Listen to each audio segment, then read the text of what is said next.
नमस्कार, मी प्रतिभा चंद्रन आणि तुम्ही बघत आहात नवराष्ट्राचा विशेष पॉडकास्ट वॉव. वॉव म्हणजे वर्ल्ड ऑफ विमेन. आणि या आजच्या पॉडकास्टमध्ये आपण ज्या लेखिकेशी बोलणार आहोत ती खरं तर माझी जुनी मैत्रीण आहे, पत्रकार होती आणि पत्रकारितेच्या क्षेत्रात पण ती खूप काहीतरी धडपडून सतत नवीन नवीन स्टोरी शोधायची. आणि अ, जसं जसं पुढे तिने तिची वाटचाल सुरू केली तसं ती एक प्रथितयश लेखिका झाली असं म्हणायला लागेल. त्याला कारण असं की खूप वेगवेगळ्या विषयांवर कल्याणीने लिहिलेलं आहे. कल्याणी सरदेसाई. कल्याणी, वेलकम. स्वागत आहे तुझं. थँक्यू सो मच प्रतिभा. तर अं, मी सांगत होते कल्याणीची गोष्ट की जेव्हा केव्हा मी तिचं प्रोफाईल बघते ना, मला ते खूप फॅसिनेटिंग वाटतं याच्यासाठी की ती जे जे पुस्तक लिहिते त्याच्या मागे प्रचंड मेहनत घेते. खूप मोठं काहीतरी शोध घेते आणि तिच्या वेगळ्या अँगलनी, तिच्या वेगळ्या दृष्टिकोनातून प्रत्येक गोष्ट तुमच्या समोर आणण्याचा प्रयत्न करते. मग आज वॉवमध्ये आपण काय करतोय? वॉवमध्ये का? तर तिचं जे पुस्तक आहे नवीन, हर स्टोरीज, आणि ती त्या टायटलबद्दल पण सांगेल आपल्याला. आणि ते जे पुस्तक आहे ना, तुम्ही आम्ही सगळे ज्या रामायणाच्या गोष्टी ऐकत मोठे झालो, त्या रामायणातल्या स्त्रियांची सगळी अ, ज्या स्त्रिया आहेत रामायणामधल्या त्या तिने निवडलेल्या आहेत या पुस्तकाच्या गोष्टी सांगण्यासाठी. त्यांच्या दृष्टिकोनातून या गोष्टी आहेत आणि खूप इंटरेस्टिंग असं हे पुस्तक आहे. एका वेगळ्या दृष्टिकोनातून लिहिलेलं आहे, एक नवी दृष्टी देणार आहे. कल्याणी, मुळात अ, तू लिहायला कशी सुरुवात केली आणि कधी वाटलं की आता पुस्तकं लिहूया त्या वर्तमानपत्रातल्या स्टोरीज लिहिण्यापेक्षा? मी ना लहानपणापासून कविता, लेख असं लिहत असे. 80च्या दशकात मोठी झालेली मी. करेक्ट. त्यावेळेस इंटरनेट नव्हता, हो. थँकफुली. आणि बाबा आर्मीत होते, तर माझं शिक्षण उत्तर भारतात झालं. वेगळ्या वेगळ्या आम्ही कॅन्टॉन्मेंट्समध्ये बाबांची जशी बदली होत असे तसं तसं मी तिथे जात असे. आणि मी लहानपणापासून कविता, लेख, लघुकथा हे अशा लिहत होते सातत्याने. आणि मग पत्रकारितेच्याकडे वळणं हे एक अगदी अतिशय नॅचरल इन्क्लिनेशन होतं माझ्यासाठी, अगदी स्वाभाविक होतं. तर मी 2000 साली इंडियन एक्सप्रेसमध्ये आपल्या करिअरची सुरुवात केली. तिथपासून भरपूर विषयांवरती लिखाणाचा मला आस्वाद घेता आला. मला तेवढी ती संधी पण भेटली. माझ्या सिनियर्सनी तेवढे मला गाईडन्स पण दिली. मग टाइम्स ऑफ इंडिया असो किंवा इंडियन एक्सप्रेस असो किंवा DNA असो, वेगळ्या वेगळ्या विषयांवरती, जसं बाल हक्कांवरती किंवा स्त्रियांच्या विषयांवरती, ह्युमन इंटरेस्ट स्टोरीज, ह्या सगळ्या विषयांवरती मी लिहिलं. पण थोड्या काळानंतर मला असं वाटलं की आपण स्वतःसाठी पण लिहावं. आणि हळूहळू मी आपली पुस्तकं लिहायला सुरुवात केली. माझं पहिलं पुस्तक बाल हक्कांवरतीच होतं, नॉन फिक्शनचं होतं. It was called child of my heart, a comprehensive guide to adoption in India. की भारताचं बाल हक्कांकडे बघण्याचं काय धोरण आहे आणि हे दत्तक घेण्याची प्रक्रिया, त्याच्या मागे भारतीय सभ्यतेचं काय धोरण आहे. कारण की जेव्हा मी पाहिलं, जे काही पुस्तकं होती त्यावेळेस ते वेस्टर्न संदर्भातली होती. बट वी नीडेड समथिंग जे भारताचं वास्तव्य बरोबर. दर्शवणार होतं. आणि तसं मी ते सुरू केलं. पण मला फक्त इमोशनल पुस्तक नव्हतं लिहायचं. त्याच्यात सगळे स्टेक होल्डर्सना आणून मी ते पुस्तक 70-80 इंटरव्ह्यूज, पालकांचे, काराचे ऑफिशियल्सचे, वेगळ्या वेगळ्या पदाधिकाऱ्यांचे, ते सगळे इंटरव्ह्यूज घेऊन ते पुस्तक पहिल्यांदा आलं. ते क्रिटिकली लोकांनी पीपल लाईक्ड इट. त्याच्यानंतर मी पुण्यकथा, जे हेरिटेज इंडियाचं पुस्तक मी Right. केलं आहे, Punyakatha, Pune story of a millionaires, Deccan प्लॅटूचा पाषाण युगापासनं तो इतिहास, आणि त्याच्यात ऑफकोर्स पुण्याचा इतिहास, ते आजपर्यंतचा इतिहास, तो मी मुलांसाठी मांडलाय. तर त्याच्यात एक छोटीशी म्हणजे टाइम मशीन आहे आणि त्याच्यावरती मुलं त्याच्यावरनं वावरतायत आणि एक एक कॅरेक्टर येतोय त्या युगातनं आणि त्यांना आपल्या युगाची कहाणी सांगतोय. तर ते पुस्तक गाजलं, बेस्टसेलर झालं, त्याची आवृत्त्या पण निघाल्या. मग त्याच्यानंतर भरपूर अजून मी टाटा कॅन्सरसाठी काही पुस्तक केली, कॅन्सर रिहॅबची जी जर्नी आहे इंडियामध्ये. मग इतरांसाठी पण फूड ऑन्टरप्रिनरशिप, आई काय शिकवते आणि त्याचे लेसन्स मॅनेजमेंटच्या दृष्टीने कसं बघता येईल, ते मी केलं. त्याच्यानंतर मागच्या वर्षीचं पुस्तक, ते इट डिड वेल, त्याचं the book was called when love is lost, cases from the family courts of a changing India. that did well. And now this was a book of mine, her stories, Lost Among the Myths, correct. from the times of the times of Ramayana. Ramayana. हे खरं तर पुस्तक मी पहिल्यांदा घेतलं होतं पत्रकारिता हम्म, पासून, जे हम्म, लिखाणापासून, पण ते काही कारणाने ते हम्म. मागे राहिलं. पण त्याच्या इन अ वे जे झालं ते चांगल्या अर्थाने झालं, because I was able to research on it better. Hmm, आणि रामायण ही फक्त कथा नव्हे, हम्म. तर हे भारतीय उपखंडाला आकार देणारी in a way cultural operating system म्हणायला हरकत नाही. बरोबर. त्याच्यावरनं आपली सभ्यता ठरली, हो. त्या सभ्यतेवरनं समाज ठरलं, त्या समाजावरनं कायदे ठरले. So look at how it hmm, affects us in so many different ways. तर पण त्या ऑब्व्हियसली एक बाई म्हणून, आणि माझ्या डोक्यात हे नेहमी येत असे की ह्या बायकांना च्यावरती काय, म्हणजे त्यांना प्रसंग खूप काय आले असतील, काय त्या काय कशा काय घडल्या. प्रसंग आले असतील, ते हम्म. कुठले कशा, म्हणजे त्यांचं त्या मापदंडांवरती मूल्यांकन करण्यात आलं, जे मापदंड त्यांनी कधी ठरवलेच नाही, कुठल्याच हम्म, स्त्रीने हम्म, ठरवले नाही. हम्म. तर ते मला फार इंटरेस्टिंग वाटलं. आणि ते आज जे मॉडर्न इंडियन वुमनहुड म्हणतो त्याच्या हो. अगोदर हे आलेले आहेत या हम्म, बायका. हम्म. तर ते इन अ वे त्याचा आधारस्तंभ त्याच आहेत. तर त्यांच्याबद्दल मला माहिती करून घेणं हे फार मला रेलेव्हंट वाटलं, त्यांच्याबद्दल खूप कुतूहल वाटला. आणि मग मी म्हटलं की आपण त्यांची कहाणी त्यांच्या शब्दांमध्ये सांगावी. हम्म. तर अशा ह्या lost among the myths her stories मध्ये 13 बायका 13 लघुकथांमध्ये आपलं धोरण हे मांडतायत. बरोबर. ते चांगलं आहे की वाईट त्याच्यात मी नाही शिरलेत. वाचक तेवढा संवेदनशील आहे, तेवढा बुद्धिमान आहे, हम्म, हम्म. तो विचारवंत आहे, त्याला तो ठरवेल. पण ती बरोबर. बाई अगदी मंथरेलाही वाटलं की आपण जे काही केलं ते अगदी तिच्या दृष्टिकोनातून ते बरोबर होतं. बरोबर होतं. हं. आणि तसं पाहिलं तर तुम्हाला एक लक्षात येईल, आपल्याकडे एक धोरण आहे की महाभारत म्हणजे तिथे चांगलं किंवा वाईट, हम्म. त्याची मॉरल अँबिग्युइटी आपल्याला माहिती, पण ते खरं पाहिलं तर रामायण सुद्धा तसंच आहे. चांगलं आणि वाईट हे सांगणं ते प्रसंगावरती बरोबर. हो, अवलंबून अगदी आहे. बरोबर. कारण ना नीती अनिती ह्या सगळ्या गोष्टी ज्या आहेत त्या त्या प्रसंगानुरूप त्या सगळ्या यांनी म्हणजे निर्णय किंवा त्यावेळी असलेले सगळी जी पात्र होती त्यांनी घेतलेले निर्णय. मला या पुस्तकातलं खूप इंटरेस्टिंग असं वाटलं की आपल्याला सीता माहितीये, उर्वशी माहितीये, कैकेयी, मंथरा, कौशल्या ह्या माहिती आहेत. पण तू मंदोदरी घेतलीयस, अर्थात शूर्पणखा आहेच त्या कथेमध्ये, आणि शांता घेतलीयस जी की प्रभू रामचंद्राची एक बहीण होती शांता म्हणून, मोठी आणि बहीण. मोठी बहीण, आणि तिच्याबद्दलची माहिती सुद्धा खूप जणांना नसते. मग ही जे सगळी स्त्री पात्र तू रामायणामधली निवडलीस, तेव्हा आधी तुझ्या मनामध्ये लहानपणी पासून, म्हणजे लहानपणापासून, मग मी पण जेव्हा रामायण बघायची तेव्हा मला वाटायचं की अरे सीतेवर अन्याय झाला एका, मग असे प्रश्न, मग त्याच्यावर चर्चा व्हायची. आणि आपण ज्या पिढीत वाढलो तिथे वाचन, मग पुस्तकावर घरात चर्चा, हे वातावरण होतच, म्हणजे ही संस्कृती होतीच. बरोबर, अगदी हो ना? बरोबर. तर मग तू जसा जसा शोध घेत गेली आणि वाढत गेली, मोठी होत गेलीस वयाने, जाणीवा बदलत गेल्या, तर तेव्हा या स्त्री पात्रांपैकी कुठल्या स्त्री पात्रांनी तुला सगळ्यात जास्त शॉक केलं की अरे माझं आधी असं वाटायचं पण हे काहीतरी वेगळंच आहे, आता मी वेगळा माझा दृष्टिकोन आहे त्याकडे बघण्याचा? काही ना मला खूपच इंटरेस्टिंग वाटते. आणि ती इतकं जटिल आहे तिच्याबद्दल लिहिणं. म्हणजे म्हणजे जी बाई, जी राणी, हो. जिने रामाला एवढं, म्हणजे त्याचं इतकं त्याच्या शिक्षणाकडे एवढं लक्ष दिलं, त्याचं संगोपन केलं, जिचं इतकं प्रेम होतं त्याच्यावरती, ती सडनली रातोरात का बदलली? त्याच्या मागचं कारण काय आहे ते गूढ सत्य? आणि म्हणजे आपल्याकडे ज्येष्ठाधिकार चे नियम जे आहेत हे अत्यंत काळ्या दगडावरची पांढरी रेघ, आहे. आणि त्या बेसिकली त्या संदर्भातनं राम तिचा सुद्धा पुत्र होता. मग हा अट्टहास कशाला?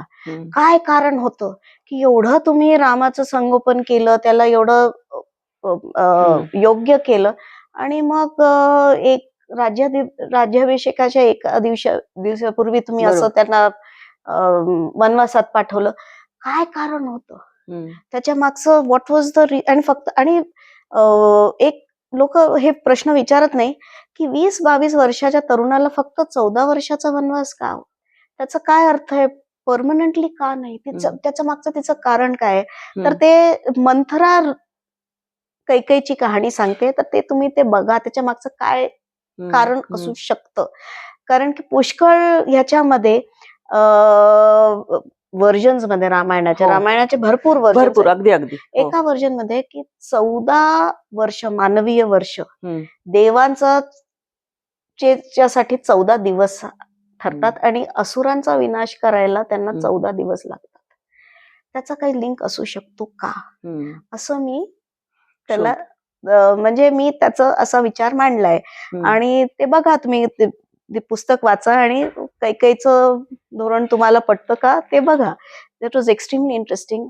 दुसरी गोष्ट, उर्मिला तर ही स्त्री, आपण सीतेची व्यथा माहितीये. उर्मिला 14 वर्ष तिला मागे सोडून गेला आणि जो लक्ष्मण परत आला तो तर तिच्यासाठी तो स्ट्रेंजरच होता. खरे कोण, म्हणजे तिला कसं वाटलं असेल ते मला फार, एक स्त्री म्हणून मला फार त्याच्याकडे खूप कुतूहल वाटलं.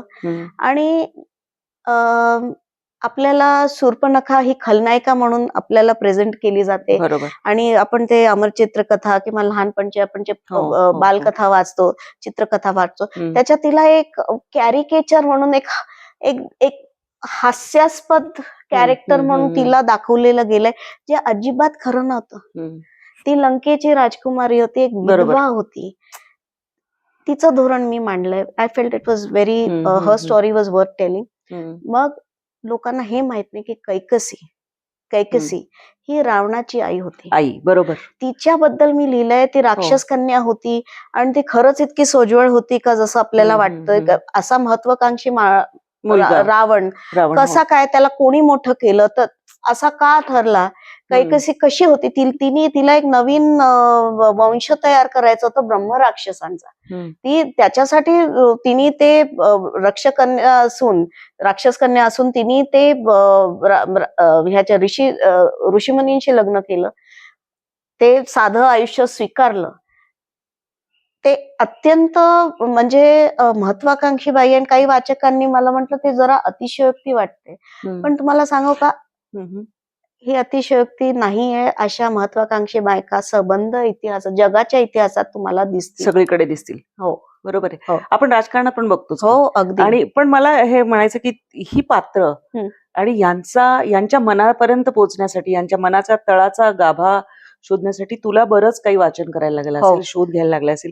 तू काय काय संदर्भ यामध्ये लक्षात घेतलेस? मी तर ऑब्व्हियसली पहिला संदर्भ तर वाल्मिकीचं रामायण आपण घेतो.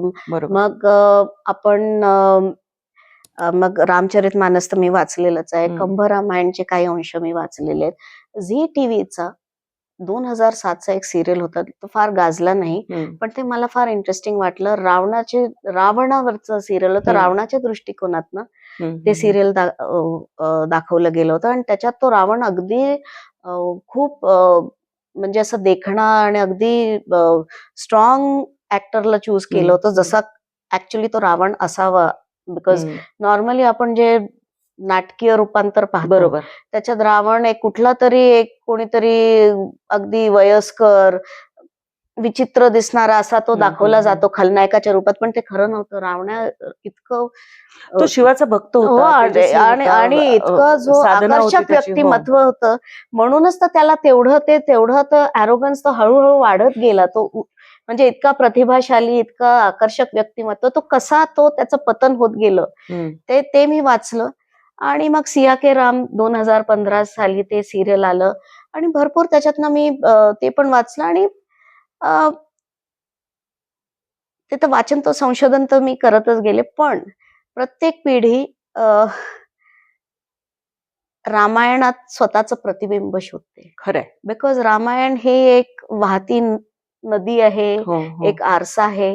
आणि त्याच्यामध्ये आपल्या पिढीला उपयुक्त वाटणारे मूल्य ते आपण शोधतो. बरोबर. तसंच मी केलेलं आहे. खूप इंटरेस्टिंग. अजून एक गोष्ट मला अशी वाटली की तू त्या प्रत्येकीची कथा सांगताना तिला कुठल्या तरी जेमस्टोनशी त्याची तुलना केलेली की व्हॉट आय एम. मग तुला त्या स्टोन्स आणि त्यांच्या कॅरेक्टरिस्टिक्स, म्हणजे त्यांचे हे प्रभाव म्हणा किंवा त्याचा स्वभाव म्हणा, ह्याच्याबद्दल माहिती आहे का? आणि ती माहिती असेल तर तू ते जोडताना कसं कशा अर्थाने जोडलं? मी हो, थोडीफार माहिती तर हं, घ्यावीच हं. लागली आणि मला त्या प्रत्येक कथेच्या मध्ये एक मला सूत्र पाहिजे होतं. म्हणजे एक जशी माळा आपण बांधलं माळ्यातला जातं. हो. धागा मणी बरोबर. विणताना एक धागा पाहिजे होता. पण मला ते पुरुषांच्या थ्रू तो च्या जे त्यांच्या नजरेतनं, त्यांच्या दृष्टिकोनातनं नको होतं. नको होतं बिकॉज हां. ते इन अ वे ते म्हणजे त्याला ते निरर्थक ठरलं असतं. बिकॉज हं. आपण इन अ वे स्त्रीवादी लिखाण करतो आहे तर सगळ्यांना माहितीये की त्यांचं त्या पुरुषांची रामाशी किंवा रावणाशी काय म्हणजे नातं होतं. तर मला तिला तिची काया तिने स्वतःच ठरवावी, तिने स्वतःच निरीक्षण करावं आणि ती स्वतः म्हणते की मी ही आहे, मी शूर्पणखा म्हणते मी माणिक आहे, हो. मी कच्चा माणिक आहे, मी ही मंथरा म्हणते मी धुरकट क्वार्ट्ज आहे. होय. हा, जरी मला कोणी सुंदर म्हणत नसेल आणि मी कोणाच्या वाहवाईची मी वाट पाहत नाहीये, मी खरं खुरं ते काय आहे ते खरं खुरं ते चित्र दर्शवते. मग ही तारा म्हणते मी अंबर आहे. माझ्या पोटात आयुष्याचे मोठे मोठे जे सत्य आहे ते लपलेले आहे. भूमिदेवी, सीतेला भूमिदेवीच्या दृष्टीतनं दाखवलं. ती सीतेला पाचू म्हणते, एमरल्ड, की she is my emerald, born of earth. मग आणि शांता म्हणजे मोती आणि कौशल्य म्हणजे स्वतःला म्हणते मी चंद्रकांत मणी आहे. तर ऑब्व्हियसली मला त्याचा शोध थोडाफार घ्यावा लागला. मंदोदरी म्हणते मी तारांकित नीलम आहे, बिकॉज तो प्रकाश बदलतो त्या त्या त्या नीलमकडे बघताना त्याचा. सो ऑब्व्हियसली त्याच्यात मला शोध घ्यावा लागला आणि मला खूप पण मी ते काव्यात्मक दृष्टीने ते दाखवलेलं आहे. तुम्ही बघितलं ना ते पुस्तक, तर त्याच्यामध्ये तुम्हाला एक खूप छान अगदी तरल अशी भाषा तुम्हाला त्या पुस्तकामध्ये दिसते. याशिवाय ती स्त्री स्वतःबद्दल जे स्वतःचा शोध घेऊन सांगते त्यातून एक नवीन दृष्टिकोन निश्चित मिळतो. आपण अगदी एकेका पात्रांच्या बद्दल विचार करायचा झाला तर अहल्या असेल, नंतर मंदोदरी असेल, यांच्याबद्दल पण फारसं बोललं जात नाही. कारण मंदोदरी जसं तिच्या आई कैकसीबद्दल लिहिलेलं आहेस तू, की तिला एक कदाचित महत्वाकांक्षा होती की आपला पुत्र कसा असावा. परंतु मंदोदरीचं तसं नाहीये. मंदोदरीचं वेगळाच एक संघर्ष आहे तिचा. अगदी मंदोदरीच्या जसं माझी इन अ वे माझी सगळ्यात पर्सनल फेवरेट स्टोरी ती मंदोदरीची आहे. त्याचं कारण तिला माहितीये की आपण जिथे जातोय आपण तिला माहितीये रावण चुकतोय, तिला माहितीये आपलं कुठे चुकतं आहे, तिला तो सेल्फ अवेअरनेस आहे. पण तिला माहितीये ती बाई आहे जिची विजडम त्या विजडमला इग्नोर केलं जातं. तिला तो रावण तसा महत्व देत नाही जसं तिला द्यायला पाहिजे. आणि तिला माहितीये की हे कुठे ह्याचा अंत चांगला नाही होणार. तरी सुद्धा ज्या क्वायट तिने ती एका शांततेने एका डिग्निटीने ते स्वीकारते, ते मला अत्यंत इंटरेस्टिंग वाटलं. आणि शी इज ट्रॅजिक. करेक्ट. आणि ते आय थिंक ते वाचकांनी ते पुस्तक वाचून मंदोदरी कशी घडलीये ते मला नक्की सांगावं. That would be very very interesting. आणि आय थिंक त्याच्या पुढे आपण ताराला मला ताराचं एक पात्र सांगायचं होतं की आपण महाभारतात द्रौपदीने पाचपती केले याच्यावरती आपल्याला ते शॉक बहुपतित्व जे म्हणतो ते शॉकिंग वाटतं, ते द्वापर युगातली द्रौपदी. पण रामायण म्हणजे त्रेतयुगात आणि ते 2000 वर्ष पूर्वी घडलेलं, पण त्याच्यामध्ये बहुपतित्वाचं पण उल्लेख आहे. पण एक सांगू इच्छिते फार, म्हणजे काही व्हर्जन्स मध्ये मंदोदरीचं लग्न विभीषणाशी केलं जातं रावणाच्या उपरांत. ताराचं तर सुग्रीवशी लग्न होतं. पण एक म्हणजे मला एक अर्थ सांगायचा आहे त्याचा, बहुपतित्व खऱ्या अर्थाने नव्हता तो. राणी म्हणजे एक पद असतं, ती एक व्यक्ती नसते. टू रेप्रेझेंट कॉन्टिन्युइटी त्या राणीला परत नवीन राजाशी त्याचं लग्न लावलं जातं. ती पत्नी तारा फक्त वालीची असते. हम्म. पत्नी इन अ वे ती रावणाचीच असते, पण राणी ती नवीन राजाची असते. हम्म. हे ती एक अत्यंत मोठी ट्रॅजेडी मला वाटली, की त्या बाईच्या मनावर ते काय हे बितलं असावं, म्हणजे किती म्हणजे किती अवघड आहे हे सगळं. हम्म. आणि त्याच्यात तिला काही कोणी विचारलं नाही, तिला काय वाटतं ते विचारलं नाही. त्याच्यातली एक कथा मी फार इंटरेस्टिंग त्याला म्हटलंय women of the war, okay. युद्धाच्या उपरांत स्त्रिया. हम्म. ही कथा आजही फार अगदी अगदी रिलेव्हंट आहे, रेलेव्हंट आहे. कारण हो युद्ध जेव्हा होतं हो तेव्हा युद्धाची स्त्रियांच्या खरी किंमत हम्म. बाईचं मन, बाई चुकवते हा सगळ्याच अर्थाने मन, चुकवते. शरीर, प्रत्येक गोष्टीने. बिकॉज तिच्या पुरुषांवरती कसा आपण सूड उगवायचा, तर त्यांच्या स्त्रियांचा अपमान करायचा. हम्म. हे तर सगळीकडे टाइमलेस होय आहे होय होय आणि सगळीकडे मानवी इतिहासात सगळीकडेच होत आलंय. होय. पण तर ती स्टोरी वाचावी, की ह्या बायकांनी ज्या जगाला ते ओळखत होते त्या जगाशी ते जग आता उरलंच नाहीये. हम्म. आता ह्या नवीन ह्याच्यात त्यांनी, आणि त्या आयुष्यभर कोणाच्या पत्नी होत्या, कोणाच्या बहीण होत्या, कोणाच्या म्हणजे म्हणजे आई होत्या. आता त्यांनी नवीन ह्यानी सुरू करावं, त्यांना whether they like it or not. हम्म. आणि त्यांच्या दृष्टिकोनानं रामाकडे बघायला काही हरकत नाही. कोण आहेत हे कुठनं आले हे, कशी आहे ही अयोध्या, म्हणजे हे वेगळी सभ्यता होती. हम्म. आणि फक्त राम आणि रावणाच्या मधला जो युद्ध होता तो फक्त दोन व्यक्तींमधला नाही, पण दोन सभ्यतेमधला जो बरोबर. क्लॅश होता हम्म. ते सुद्धा ओळखणं हे महत्वाचं आहे. आणि त्या बायकांनी कशी किंमत चुकवली आणि कशा त्या पायावरती उभं राहिल्या.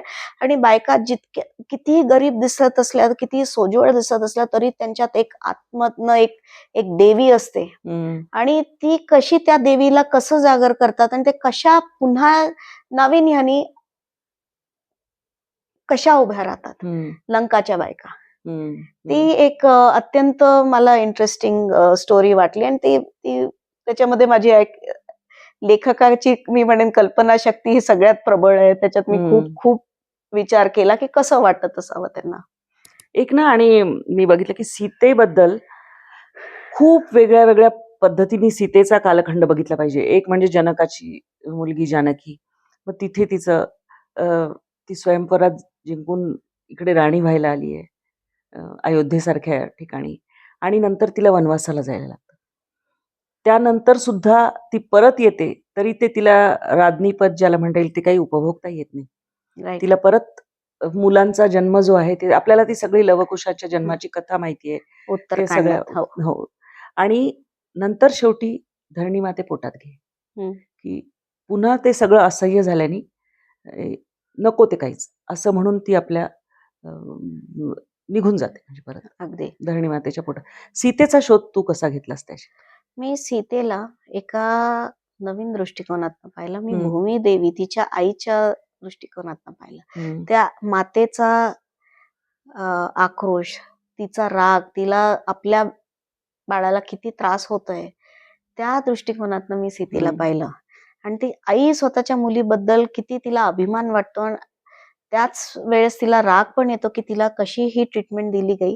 पण तरी ते आपल्या स्वतःच्या मुलीबद्दल जो रिस्पेक्ट पण आहे एक स्त्री म्हणून, हम्म. तो पण त्याच्यातनं येतो. की भूमिदेवी आणि सीता संवाद साधतायत, हम्म. आईच्या पोटात परत शिरून ती आईशी संवाद साधते, असं त्याच्यात ते दाखवलं गेलं आहे. आणि एक मी सांगू इच्छिते, सीता हे कॅरेक्टर जे दर्शवलं गेलं आहे त्याच्यापेक्षा अत्यंत स्ट्रॉंग आहे. हम्म. त्या नक्कीच निर्णय घेतात आयुष्यात. मी नाही म्हणत की प्रत्येक निर्णय अनुकूल परिस्थितीत आपण घेत नाही, बिकॉज पुष्कळदा परिस्थिती आपल्या हातात नसते, बहुतेक नसते. बरोबर. तरी सुद्धा तिने आपले निर्णय घेतले आणि त्यांची किंमत चुकवली. हो. तर मग ती लक्ष्मण रेषा ओलांडण्याचा निर्णय असो, हो, अशोकवनात राहण्याचा निर्णय, की रामाबरोबर रामाबरोबर वनवासात जायचा निर्णय असो, आणि नंतर पुन्हा परत जाण्याचा पण निर्णय. अगदी अगदी की जेव्हा सगळं परत मिळण्याची शक्यता आहे तेव्हा नाही, आता मला नकोय. नाही, बिकॉज तिचा आत्मसन्मान तिला जास्त हे वाटतो. आणि ते आय थिंक प्रत्येक स्त्री त्याच्याबरोबर म्हणजे नेहमीच ती स्वतःला त्याच्याबरोबर जोडत बरोबर. आली आहे. बिकॉज ते तो टप्पा जेव्हा ती प्रत्येक स्त्री अस्मितेची लढाई येते ते कुठे ना कुठे तरी अस्मितेची येते. लढाई अगदी बरोबर. ते प्रत्येक स्त्री त्याच्यातनं गेली आहे आणि तिला ती लढाई आपलीशी वाटते. पण सीता हे कॅरेक्टर अत्यंत स्ट्रॉंग आहे आणि अत्यंत डीप आहे. हे एक खरं आहे. कैकेयीचं सुद्धा आपण पुन्हा आणखी थोडंसं जाऊया कैकेयीकडे, कारण कैकेयी ही शूर होती. ती लाडकी राणी होती अगदी आणि तिने जे मागितलं ते वर तिला मिळालेले होते आणि तिने युद्धामध्ये प्रत्यक्ष भाग घेऊन अतिशय बिकट परिस्थितीमध्ये आपल्या पतीला वाचवलं होतं त्याचे अगदी प्राण. अगदी अगदी कैकेयी ही ना काय म्हणतात आपल्या काळाच्या आधी च्या पुढे हो, हो. मधली एक पुढारलेली स्त्री होती. हम्म. तिला आवाज होता. तिला लोक काय विचार करतायत त्याच्यापेक्षा जास्त स्वतःला काय वाटतंय हम्म. हे फार महत्वाचं वाटत होतं.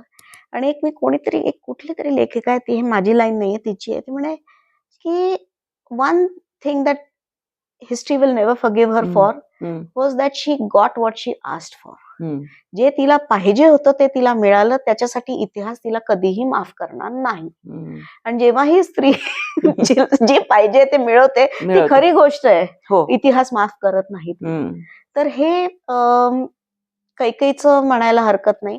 आणि कैकेयीचं लहानपण हे अत्यंत विकट परिस्थितीतनं गेलं. हम्म. तिच्या वडिलांनी आईला हाकलून लावलं होतं म्हणून ती मंथरेच्या हातात आली. हम्म. तिचं लग्न म्हणजे ती मंथरेने तिला मोठं केलं तरी ज्या माणसाची ऑलरेडी लग्न झालंय तिला दुसरी राणी म्हणून इतक्या प्रतिभावान हम्म. महिलेला जी पटराणी कधीच बनणार नाही तिथे हम्म. तिचं लग्न करून दिलेलं गेलंय. तर तोही अन्यायच होता ना तिच्यावर. आणि इतक्या कर्तव्यवान स्त्री असून तिला नेहमी कौशल्याच्या पेक्षा 2 पाऊल मागे राहावं लागलं. बिकॉज पटराणी तर कौशल्याच होती. हम्म. तर कैकेयीचाही इतका सोपा प्रवास नाहीये जसं आपल्याला वाटतं.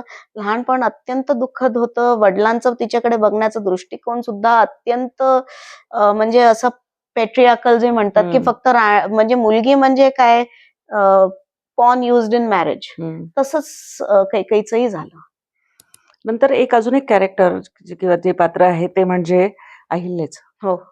आणि शापदग्ध आणि पुन्हा तिचं शापमुक्ती पण आहे त्याच्यामध्ये. अहिल्याचं मी ते अहिल्याला बाय द वे तू कुठल्या स्टोनशी जोडलेस?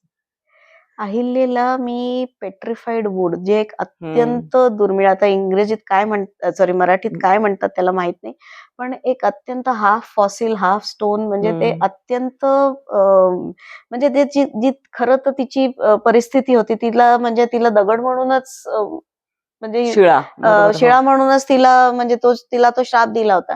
आणि अहिल्या म्हणते, तिचा एक प्रश्न आहे वाचकांसाठी की ज्या ब्रह्मदेवाने सरस्वतीला बनवलं, त्या ब्रह्मदेवाने मला सुद्धा घडवलं, पण तिला आवाज आहे, मला नाही आहे, असं कसं चालेल? आणि तिला म्हणजे तिला निवड करण्याचा अधिकार आहे, मला का नाही आहे? तर आणि म्हणजे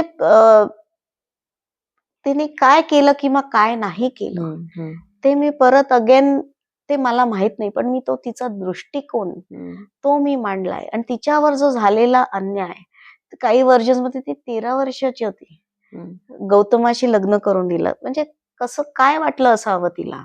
आणि त्या इंद्राला ज्यांनी तिच्यावरती म्हणजे त्या काळात तसं म्हटलं तर बालविवाहच असायचे. हो, पण तरी सुद्धा आपण जसं मी काय म्हंटल, आजच्या संदर्भात काय असतं ना, स्त्री मन आणि हे कितीही काळ बदलला तरी तोच असतो. बरोबर. आणि त्या दृष्टिकोनाने तो इटर्नल आहे, टाइमलेस आहे. आणि तिची ट्रॅजेडी तेवढीच आहे की तिचा आवाज कोणी ऐकला नाही, तिला काय हवं हे कोणी विचारलं नाही. ती इतक्या लहान मुलीचं विवाह इतक्या मोठ्या पुरुषाशी केलं, हे कितपत बरोबर होतं? ऑब्व्हियसली मी आजच्या काळातनं बघणार आहे, ते सोशल जस्टिसच्या अँगलनी बघणार आहे, पण तसं पण ते स्वाभाविकच आहे ना. आणि मग हे सगळे जेव्हा तू सगळी पात्र, स्त्री पात्र प्रामुख्याने या पुस्तकामध्ये जी आहेत, त्या सगळ्या पात्रांचं एकत्रित एक सुसूत्रीकरण, कुठेतरी एक धागा, तू जसं म्हणालीस तसं. हा. तर तो काय धागा, आणि तुला त्यांच्यामध्ये एक समान धागा कुठला आढळला? की समान धागा पण आहे, पण प्रत्येकीचं स्वतंत्र व्यक्तिमत्व पण आहे. समान धागा जसं म्हटलं, प्रत्येक बाई एक रत्न आहे. एक ती स्वतःच प्रतिबिंब त्या रत्नांमध्ये शोधते, स्वतःच्या क्वालिटीजच्या रत्नांशी जोडते. तो एक धागा मी निवडला.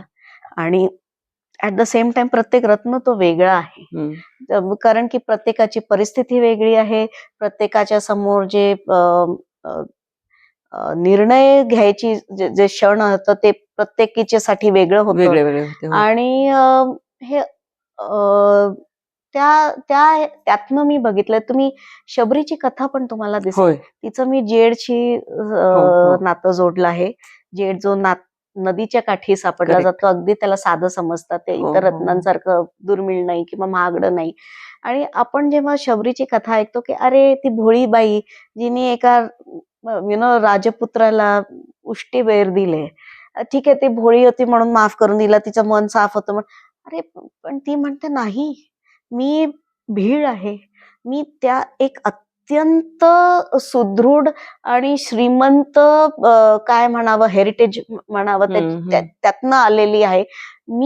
मला त्या देवानी माझं खरेपण ओळखलं, आणि त्या खरेपणासाठी तुम्ही पूजता. आणि ते जे खरेपण आहे ते दारिद्र्यावरती किंवा काय म्हणतात कुठे जन्माला आलो, तुमची आर्थिक परिस्थिती काय त्याचे नाही, ते दारिद्र्यापासून नाही, परंतु त्या श्रीमंतीपासून, मनाच्या श्रीमंतीपासून, त्या आत्मेच्या श्रीमंतीपासून माझी ओळख आहे.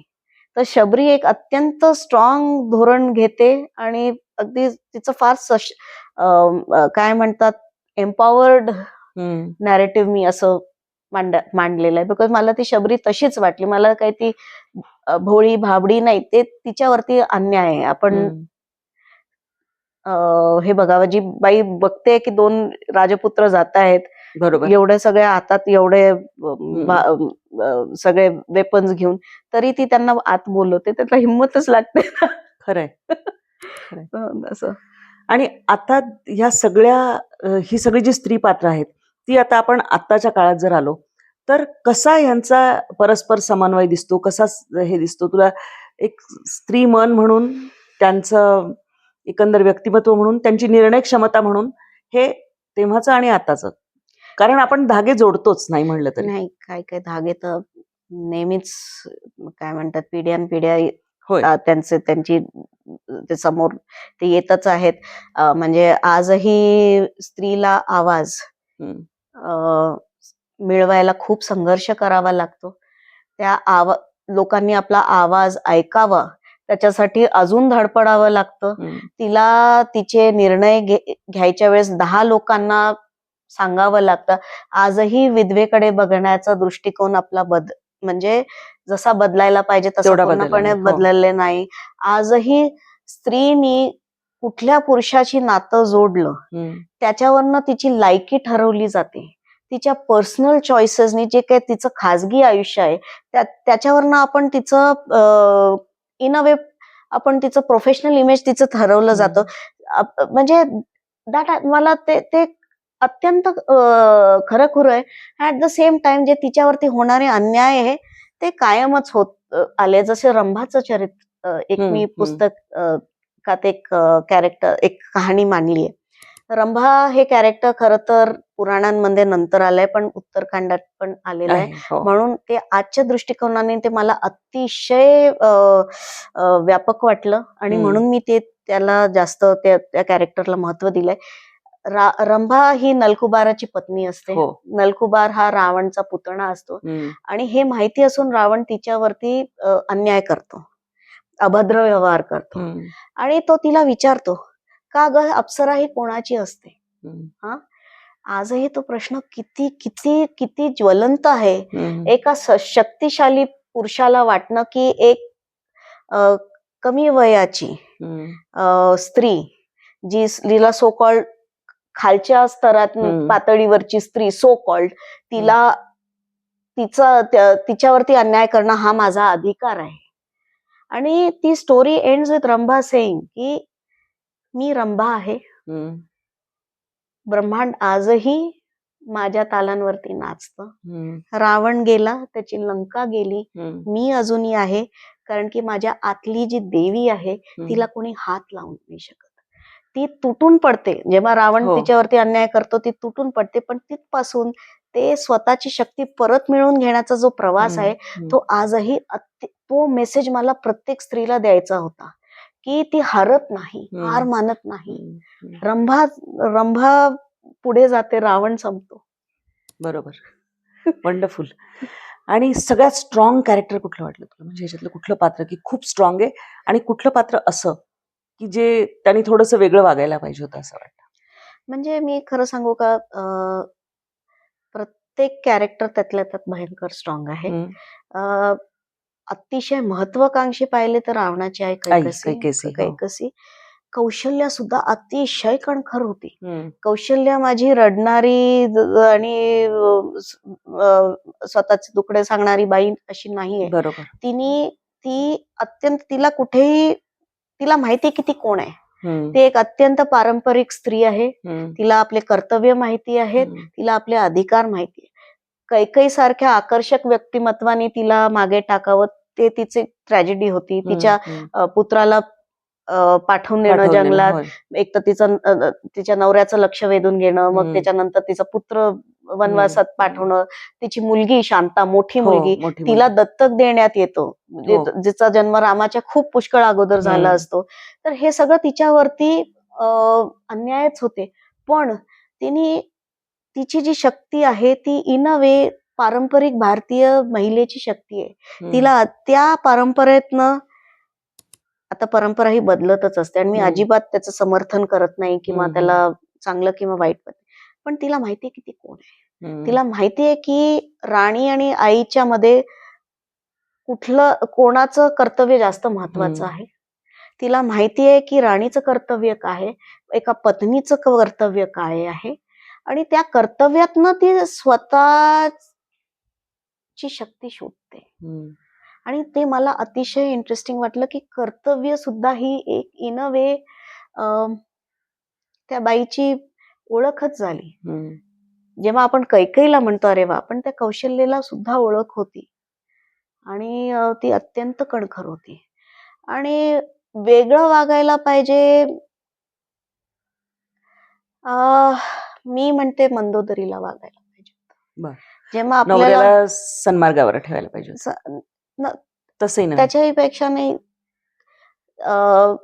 तिने स्वतःचे मार्ग वेगळे केले असते किंवा काही, म्हणजे ते जरा आम्ही आजच्या दृष्टिकोनात बघतो की ते अत्यंत अत्यंत संवेदनशील, बुद्धिमान राणी होती. तिला माहिती होतं रावण कुठे चुकतो आहे.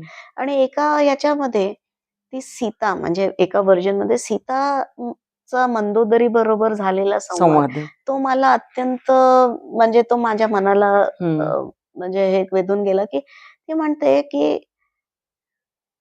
अयोध्या कुमार जर असे वागले असते तर मी त्यांना त्यागलं असतं. तुम्ही एक अत्यंत चांगल्या स्त्री आहात, या अतिशय चुकीच्या माणसाचं तुम्ही साथ देत आहात आणि त्याच्यामध्ये तुम्ही तुम्ही स्वतःची चूक तुम्ही त्याला नाकारू शकत नाही. ती सीता सांगते. तर मला असं वाटतं की कदाचित मंदोदरी पुढे तो चॉईस होता. जो तिने घेतला नाही. नाही. लाईक आय सेड, मी आजच्या दृष्टिकोनात अच्छा, अगदी अगदी बरोबर आहे. कारण कसं होतं की आपण ह्या सगळ्या कथांकडे आपल्या दृष्टिकोनातून आजच्या पिढीच्या नजरेतनं बघत असतो. तो काळ, त्या काळामध्ये घेण्यात येणारे निर्णय हे सगळं मान्य आहे मला, पण बघत असतोच. हे पुस्तक सुरू केल्यानंतर आणि पुस्तक पूर्ण झाल्यानंतर, कारण जेव्हा आपण एखादी एक ढाचा बनवतो त्या दृष्टीने मग आपण शोध घ्यायला सुरुवात करतो, नंतर ते लिहितो, ते पूर्ण प्रसारित होतं. पण ह्या सगळ्या प्रक्रियेतून जाताना आपला पण एक अंतर्गत प्रवास होत असतो एक वेगळा. तर आधीची कल्याणी आणि नंतरची कल्याणी ह्याच्यात काही ना काहीतरी हल्लेलं असतं थोडंसं. अगदी ते खरं आहे. पण मी एक सांगते, जसं मी म्हंटल, चांगलं आणि वाईट ते परिस्थितीवरती जरी अवलंबून असलं तरी तुम्ही जेव्हा निर्णय घेता तर त्याच्याबरोबर परिणाम पण भोगायचे तयारी असायला पाहिजे आणि लोकांनी आपली वाहवाही करू ही इच्छाच चुकीची आहे, हे आय थिंक कुठेतरी मला दिसून आलं. तर ते बघूया पुढच्या आयुष्यात कसं काय ते कसं ठरतं ते. पण ते मला आत की मला ते आत्महत्येत मला तो चेंज वाटला, की मी हम्म. निर्णय घेतले आणि ते जरीही लोकांना ते योग्य नाही वाटले, पण माझ्या मनाला पटले, तर ते निर्णय योग्यच आहे माझ्यासाठी. किंमत चुकवायची तयारी ठेवून. किंमत चुकवायची तयारी ठेवून. अगदी बरोबर. हर स्टोरी ही जी पुस्तक आहे ना त्याच्यामध्ये मिथ्स जे असतात त्याबद्दल आहेत. नंतर तो एक शोध घेतलेला आहे आणि जसं प्रत्येक जेमस्टोनशी कोणाला तरी जोडलेलं आहे. त्या प्रत्येक स्त्रीचं जे तिचा स्वभाव आहे, तिची वागण्याची पद्धत आहे, विचार करण्याची पद्धत आहे, ती जोडलेली आहे. आणि या सगळ्या स्त्री पात्रांचं जेव्हा तुम्ही वाचन कराल तेव्हा तुमच्याही मनामध्ये काहीतरी विचार येतील. कल्याणी, काय तुला अखेर आपल्या या सगळ्या दर्शकांना सांगायचंय, स्त्रियांना सांगायचंय? हे पुस्तक वाचा किंवा वाचायचं की नाही तो निर्णय अगदी तुमचा आहे. पण जर तुम्ही ते पुस्तक पिकअप केलं तर तुम्हाला स्वतःचं प्रतिबिंब कुठल्या ना नक्की कुठल्या दिसेल. कॅरेक्टरमध्ये दिसेल. कुठल्या कॅरेक्टरमध्ये नक्कीच दिसेल. बिकॉज ते प्रश्न आजही ज्वलंत आहे. आजही तितकेच खरे आहेत जितके इतक्या वर्षांपूर्वी होते. वावमधून आमचा प्रयत्न हाच आहे की स्त्रियांच्या आयुष्याच्या, त्यांच्या भावविश्वाच्या, त्यांच्या कर्तृत्वाच्या, त्यांच्या नेतृत्वाच्या, त्यांच्या मातृत्वाच्या सगळ्या कथा तुमच्यापर्यंत वेगवेगळ्या मार्गाने या ना त्या मार्गाने घेऊन यायच्या. हा एक प्रयत्न आहे, हा एक प्रवास आहे जो आम्ही सुरू केलेला आहे. तुम्हाला या रामायणातल्या ज्या स्त्रिया आहेत त्यांच्याबद्दल काय वाटतं? पुस्तक तर तुम्ही वाचा असं मी निश्चित सांगेन. तुम्हाला त्या एकेका पात्रांबद्दल, स्त्री पात्रांबद्दल काय वाटतं हे कमेंट बॉक्समध्ये अवश्य कळवा. तुमची काही मतं असतील, तुमचं काही म्हणणं असेल, कारण या निमित्ताने एक चर्चा होईल, एक नवीन शोध होईल आणि लेखिकेसाठी तो आनंदच असतो, नाही का? अगदी अगदी अगदी that is all that any writer ask for. Absolutely correct. फार तर कल्याणीबद्दल मी बोलत होते की कल्याणी ही खूप छान लिहिते तर आहेच.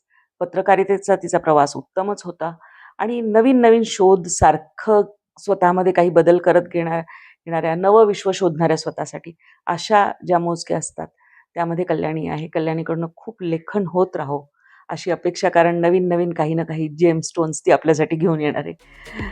तुमच्या कमेंट्स कळवा, व्हिडिओला लाईक करा, जास्तीत जास्त शेअर करा आणि चॅनलला सबस्क्राईब करायला विसरू नका. तुर्तास मी आणि कल्याणी तुमची रजा घेतो.